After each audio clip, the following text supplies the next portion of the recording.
Assalamualaikum warahmatullahi wabarakatuh. Perkenalkan, saya Nadia Ayu Wulandari, NIM 1119092000018.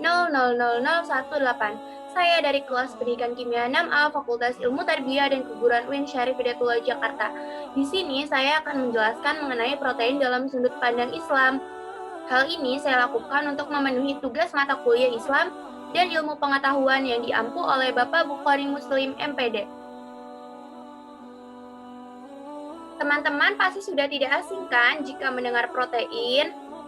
Protein adalah makromolekul yang paling berlimpah di dalam sel hidup dan merupakan 50% atau lebih sel kering. Protein merupakan komponen utama dalam semua sel hidup loh. Setiap molekul protein terdiri atas senyawa sederhana yang merupakan molekul pembentuk yaitu asam amino yang banyaknya ada 20 macam. Dalam asam amino terkandung unsur karbon, hidrogen, dan oksigen. Seluruh asam amino tersebut dapat membentuk protein yang jumlahnya tidak terbatas. Tidak hanya itu, asam amino tersebut pun menyusun protein ke dalam beberapa bentuk struktur, diantaranya yaitu struktur primer, struktur sekunder, struktur tersier, dan struktur kuartener. Selain itu, protein-protein yang disusun dari asam amino pun memiliki banyak fungsi yang tentunya beragam. Misalnya sebagai katalik struktur motil, penyimpanan dari zat makanan, pengangkutan dari zat makanan, pengatur dari metabolisme sel, perlindungan dalam penyusunan kekebalan, dan untuk tanggap toksik pada zat-zat beracun. Nah, berdasarkan hal tersebut dapat disimpulkan bahwa protein merupakan salah satu kekuasaan dari Allah Subhanahu wa taala yang tidak mungkin ditandingi oleh manusia. Allah berfirman dalam Quran surat Fussilat ayat 53. سنريهم آياتنا في الآفاق وفي أنفسهم حتى يتبين لهم أنه الحق أولم يكف بربك أنه على كل شيء شهيد. Kami akan memperlihatkan kepada mereka tanda-tanda kebesaran kami di segenap penjuru dan pada diri mereka sendiri, sehingga jelaslah bagi mereka bahwa Al-Quran itu adalah benar. Tidak cukupkah bagi kamu bahwa Tuhanmu menjadi saksi atas segala sesuatu? Proses pembentukan energi dalam tubuh manusia tentunya akan membutuhkan protein. Protein diolah dengan sedemikian rupa hingga menghasilkan energi untuk manusia beraktivitas.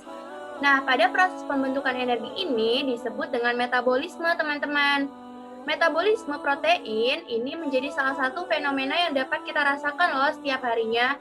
Pada dasarnya, protein diklasifikasikan atau digolongkan ke dalam 5 penggolongan besar, yaitu berdasarkan bentuknya, berdasarkan kelarutannya, berdasarkan fungsi biologisnya, berdasarkan hasil hidrolisanya, dan berdasarkan sumbernya.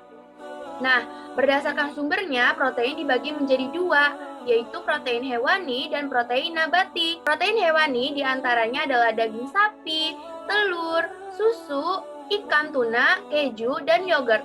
Daging hewan dan susu adalah sumber protein yang lengkap asam aminonya.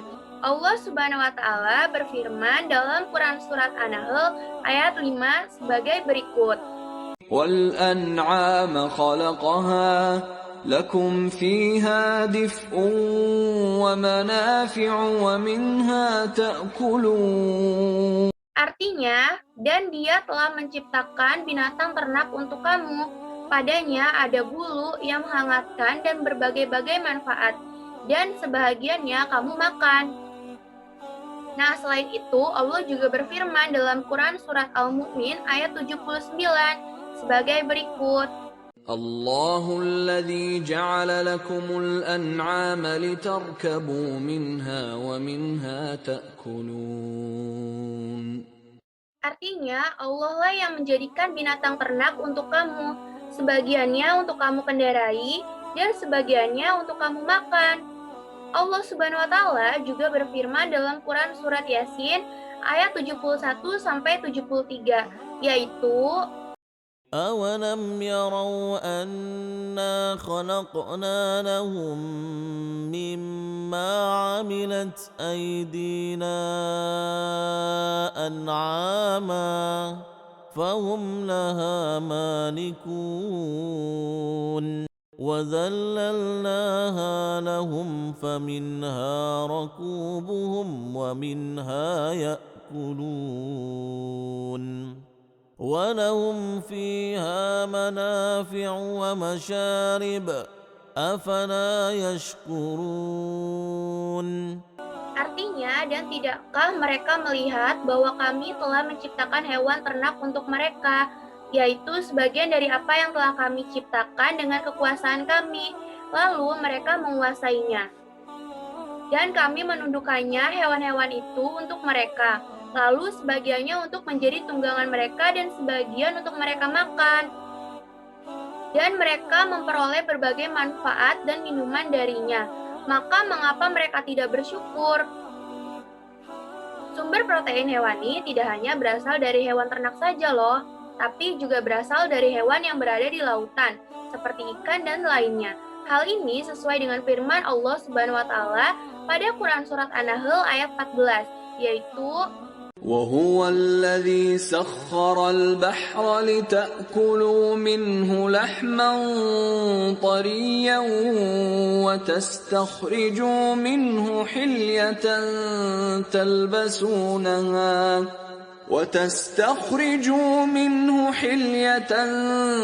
تلبسونها وترى الفلك مواخر فيه ولتبتغوا من فضله ولعلكم تشكرون.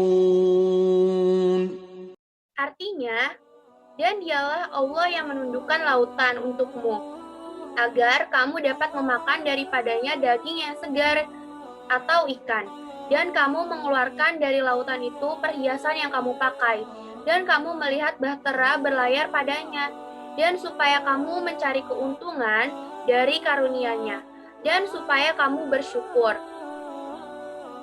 Selain itu, Allah juga berfirman pada Quran surat Fatir ayat 12 yang bunyinya sebagai berikut.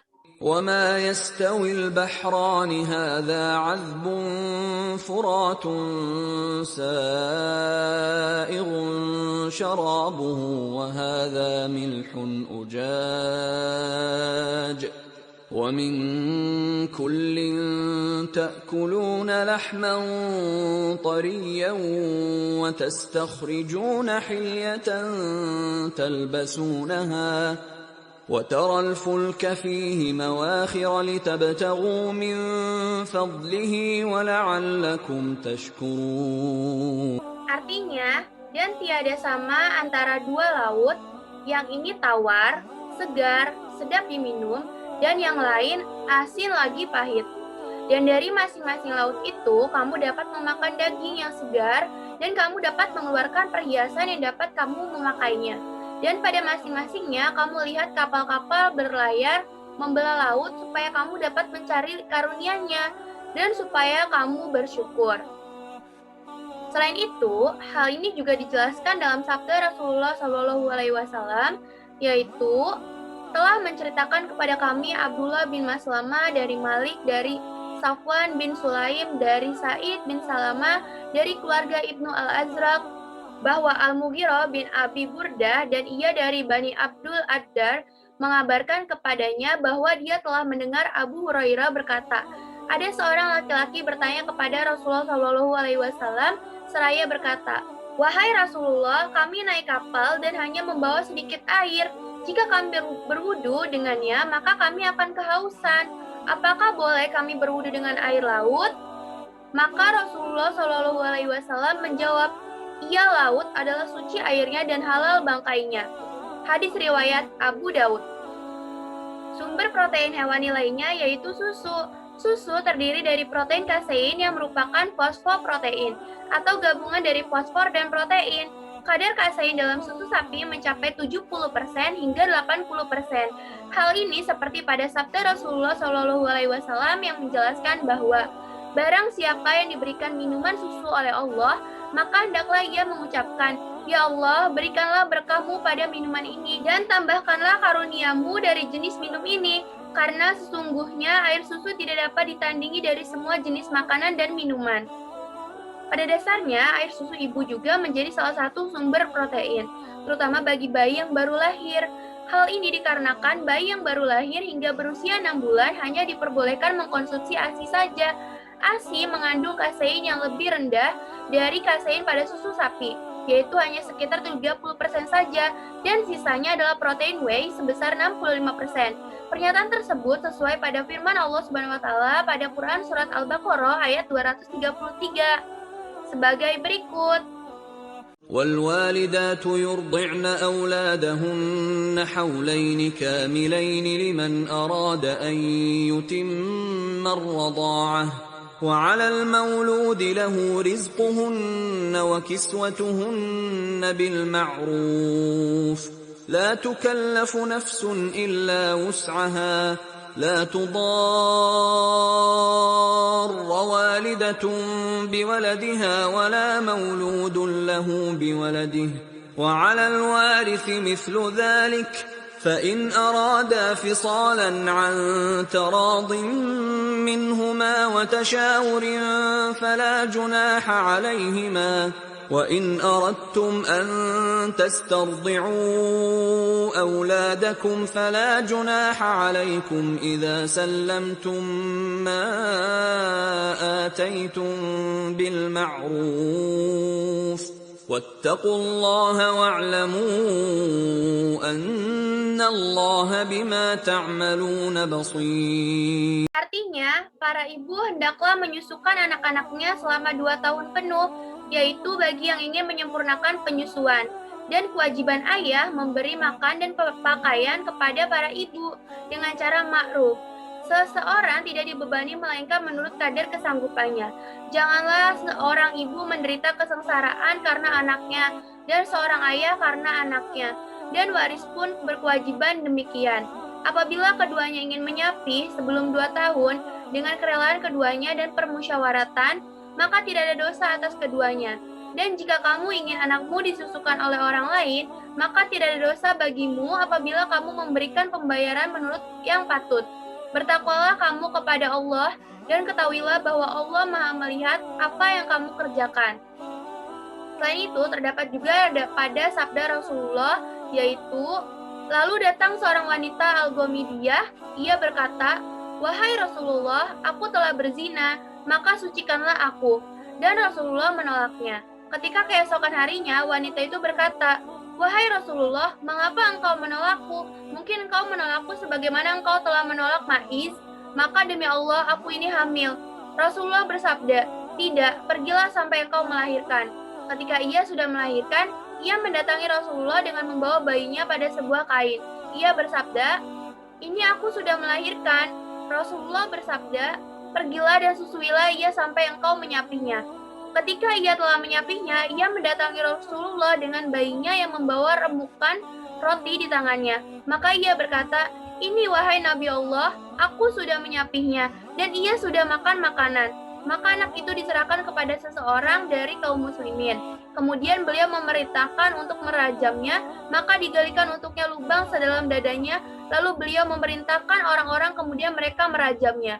Hadis riwayat Muslim dan Abu Daud. Tidak hanya itu, ASI sebagai sumber protein anak atau sebagai sumber asupan makanan bagi bayi juga memiliki hukum fikih yang jelas loh, yaitu Imam Amirul Mukminin Ali alaihissalam berkata yang artinya, tidak ada air susu yang lebih berbarokah bagi anak bayi dari air susu ibunya sendiri. Imam Malik juga berpendapat bahwa ibulah yang berkewajiban menyusukan anak tersebut walaupun ia tidak memiliki air susu. Kalau ia masih memiliki harta, maka anak itu disusukan pada orang lain dengan mempergunakan harta ibunya.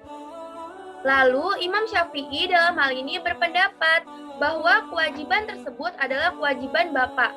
Dengan demikian dapat diketahui bahwa protein hewani sangat bermanfaat loh bagi manusia, di mana protein hewani ini sangat baik bagi kesehatan gigi, rambut, kulit, dan organ tubuh lainnya. Tidak hanya itu, protein hewani juga penting bagi kesehatan tulang dan otot. Hal itu menjadi salah satu fenomena protein yang seharusnya sudah kita sadari. Selain itu, dengan mengetahui di dalam susu terdapat protein kasein dan protein whey, sudah seharusnya kita mengkonsumsi susu dengan cukup setiap harinya. Seperti yang sudah dijelaskan sebelumnya, bahwa sumber protein tidak hanya berasal dari protein hewani saja, tapi juga berasal dari protein nabati. Protein nabati adalah protein yang berasal dari tumbuh-tumbuhan. Sumber protein nabati ini diantaranya kacang-kacangan, haba batu sauda, kurma, dan sebagainya. Hal tersebut juga dijelaskan dalam Quran Surat Al-Baqarah ayat 61 dan Quran Surat Yasin ayat 33 sebagai berikut. وَإِذْ قُلْتُمْ يَا مُوسَى لَن نَّصْبِرَ عَلَىٰ طَعَامٍ وَاحِدٍ فادع لنا ربك يخرج لنا مما تنبت الأرض من بقلها وقثائها وفومها وعدسها وبصلها قال أتستبدلون الذي هو أدنى بالذي هو خير اهبطوا مصرا فإن لكم ما سألتم وضربت عليهم الذلة والمسكنة وباءوا بغضب من الله ذلك بأنهم كانوا يكفرون بآيات الله ويقتلون النبيين بغير الحق ذلك بما عصوا وكانوا يعتدون. Artinya, dan ingatlah ketika kamu berkata, "Hai Musa, kami tidak bisa sabar atau tahan dengan satu macam makanan saja. Sebab itu mohonkanlah untuk kami kepada Tuhanmu, agar Dia mengeluarkan bagi kami dari apa yang ditumbuhkan bumi, yaitu sayur mayurnya, ketimunnya, bawang putihnya, kacang adasnya, dan bawang merahnya." Musa berkata, "Maukah kamu mengambil yang rendah sebagai pengganti yang lebih baik? Pergilah kamu ke suatu kota, pasti kamu memperoleh apa yang kamu minta." Lalu ditimpakanlah kepada mereka nista dan kehinaan, serta mereka mendapat kemurkaan dari Allah. Hal itu terjadi karena mereka selalu mengingkari ayat-ayat Allah dan membunuh para nabi yang memang tidak dibenarkan. Demikian itu terjadi karena mereka selalu berbuat durhaka dan melampaui batas. Quran Surat Al-Baqarah ayat 61. وآية لهم الأرض الميتة أحييناها وأخرجنا منها حبا فمنه يأكلون. Artinya, dan suatu tanda kebesaran Allah bagi mereka adalah bumi yang mati tandus. Kami hidupkan bumi itu dan kami keluarkan darinya biji-bijian, maka dari biji-bijian itu mereka makan. Haba batu sauda adalah salah satu sumber protein nabati yang sangat bermanfaat bagi manusia, terutama dalam mengobati penyakit. Hal ini dapat menjadi fenomena alam dari protein yang sangat berguna bagi manusia. Hal tersebut sesuai dengan hadis riwayat Al-Bukhari yang berbunyi, "Tetaplah kamu berobat dengan haba batu sauda, karena sesungguhnya ia mengandung bahan penyembuh bagi setiap penyakit kecuali mati." Hadis riwayat Al-Bukhari. Tidak hanya haba batu sauda loh yang menjadi sumber protein nabati, tapi juga kurma. Kurma adalah makanan yang tinggi protein dan sangat dianjurkan oleh Rasulullah SAW untuk dikonsumsi. Hal tersebut sesuai dengan hadis riwayat Al-Bukhari dan Muslim, hadis riwayat Ibnu Majah, serta hadis riwayat Muslim dan Ahmad sebagai berikut. Barang siapa mengkonsumsi 7 butir kurma ajwa pada pagi hari, maka pada hari itu ia tidak akan terkena racun atau sihir. Hadis riwayat Al-Bukhari dan Muslim. Rumah yang tidak terdapat kurma melaparkan penghuninya. Hadis riwayat Ibnu Majah. Dan sesungguhnya pada kurma alia terdapat penawar penyakit. Hadis riwayat Muslim dan Ahmad. Nabi Muhammad SAW senantiasa memulai berbuka puasa dengan kurma, karena kurma mengandung unsur-unsur gula yang sangat tinggi, hingga mencapai 70%. Juga mengandung 3% protein dan 1% lemak. Kurma juga mengandung unsur potasium dan magnesium, hingga buah ini sangat ampuh untuk pertahanan tubuh dari penyakit kanker. Kita sebagai umatnya dapat mengikuti akidah akhlak yang diterapkan oleh Rasulullah SAW tersebut. Baik, sekian pemaparan mengenai protein dalam sudut pandang Islam. Apabila terdapat kesalahan dalam penyampaian, saya mohon maaf. Kurang dan lebihnya saya ucapkan terima kasih. Wassalamualaikum warahmatullahi wabarakatuh.